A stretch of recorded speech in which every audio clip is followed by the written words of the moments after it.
Assalamualaikum warahmatullahi wabarakatuh. Di sini saya akan menjelaskan materi tentang teori kepemimpinan transformasional yang beranggotakan Nur Wahyu Rizky Rahayu, yang kedua Aisyah Dawiyah Cahyani, yang ketiga Septiana Dwi Lestari.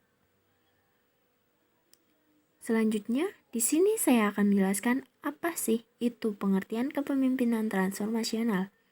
Yang pertama, menurut Komaria dan Triatna, kepemimpinan transformasional dapat dilihat secara mikro dan makro.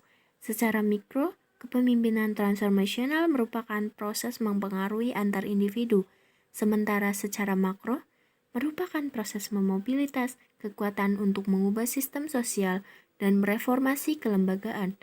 Yang kedua, menurut Burns, kepemimpinan transformasional merupakan sebuah proses saling menguatkan di antara para pemimpin dan pengikut ke tingkat moralitas dan motivasi yang lebih tinggi. Yang terakhir, menurut Bass, menyatakan bahwa kepemimpinan transformasional memotivasi para pengikutnya untuk melakukan sesuatu yang lebih dari yang diharapkan dengan melakukan hal-hal yang berikut. Yang pertama, meningkatkan tingkat kesadaran pengikut tentang arti penting dan nilai tujuan yang ditentukan dan diinginkan. Yang kedua, meminta para pengikut untuk mengutamakan kepentingan tim atau organisasi di atas kepentingan pribadi. Dan yang terakhir, menggerakkan pengikut untuk menuju kebutuhan pada level yang lebih tinggi. Selanjutnya, apa itu pengertian secara umumnya? Kepemimpinan transformasional adalah pimpinan karismatik dan mempunyai peran sentral serta strategis dalam membawa organisasi mencapai tujuannya. Pimpinan transformasional juga harus mempunyai kemampuan untuk menyamakan visi masa depan dengan bawahannya, serta mempertinggi kebutuhan bawahan pada tingkat yang lebih tinggi daripada apa yang mereka butuhkan.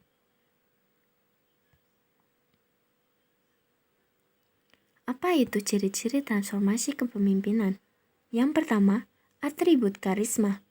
Dimensi yang pertama ini digambarkan sebagai perilaku pemimpin yang membuat para pengikutnya mengagumi, menghormati, dan sekaligus mempercayainya. Yang kedua, inspirational motivation atau motivasi inspirasi. Dalam dimensi ini, pemimpin transformasional digambarkan sebagai pemimpin yang mampu mengartikulasikan pengharapan yang jelas terhadap prestasi bawahan, mendemonstrasikan komitmennya terhadap seluruh tujuan organisasi, dan mampu menggugah spirit tim dalam organisasi melalui penumbuhan entusiasme dan optimisme. Yang ketiga, intellectual stimulation atau stimulasi intelektual.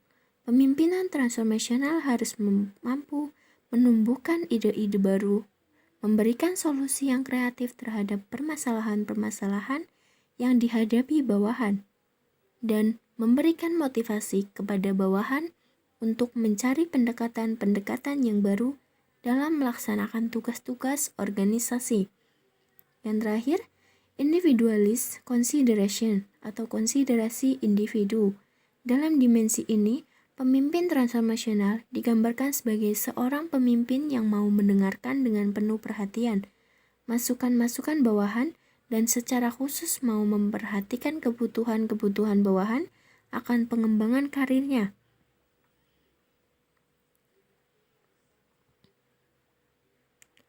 Selanjutnya, kelebihan dari kepemimpinan transformasional. Yang pertama, tidak membutuhkan biaya yang besar atau organic profit. Yang kedua, komitmen yang timbul pada karyawan bersifat mengikat emosional. Yang ketiga, mampu memberdayakan potensi karyawan. Yang keempat, meningkatkan hubungan interpersonal. Kekurangan dari kepemimpinan transformasional adalah yang pertama, waktu yang lama agar komitmen bawahan tumbuh terhadap pemimpin. Yang kedua, tidak ada jaminan keberhasilan pada bawahan secara menyeluruh. Yang ketiga, membutuhkan perhatian pada detail.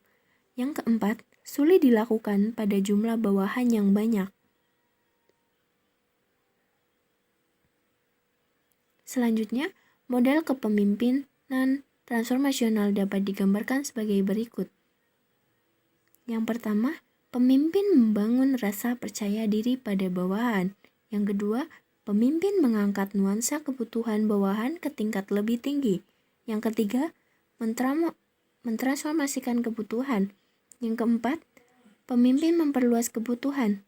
Yang kelima, pemimpin mempertinggikan probabilitas keberhasilan yang subjektif. Yang keenam, pemimpin mempertinggi nilai kebenaran bawahan. Yang ketujuh, kondisi sekarang dan upaya yang diharapkan bawahan. Yang kedelapan, bawahan menghasilkan kinerja sebagaimana yang diharapkan. Yang kesembilan, makin meningginya motivasi bawahan untuk mencapai hasil dengan upaya tambahan.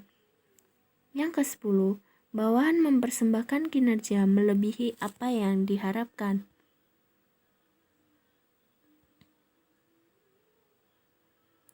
Apa itu tugas pemimpin transformasional?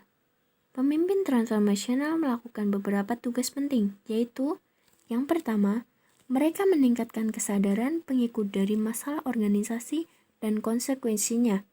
Anggota organisasi harus memahami isu-isu prioritas tinggi organisasi dan apa yang akan terjadi jika masalah ini tidak berhasil diselesaikan.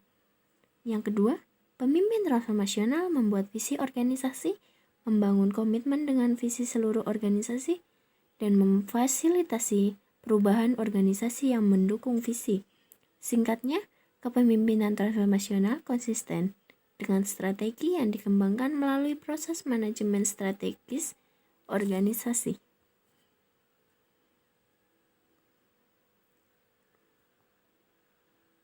Selanjutnya, pedoman untuk kepemimpinan transformasional sebagai berikut. Yang pertama, menyatakan visi yang jelas dan menarik. Yang kedua, menjelaskan bagaimana visi tersebut dapat dicapai. Yang ketiga, bertindak secara rahasia dan optimis. Yang keempat, memperlihatkan keyakinan terhadap pengikut.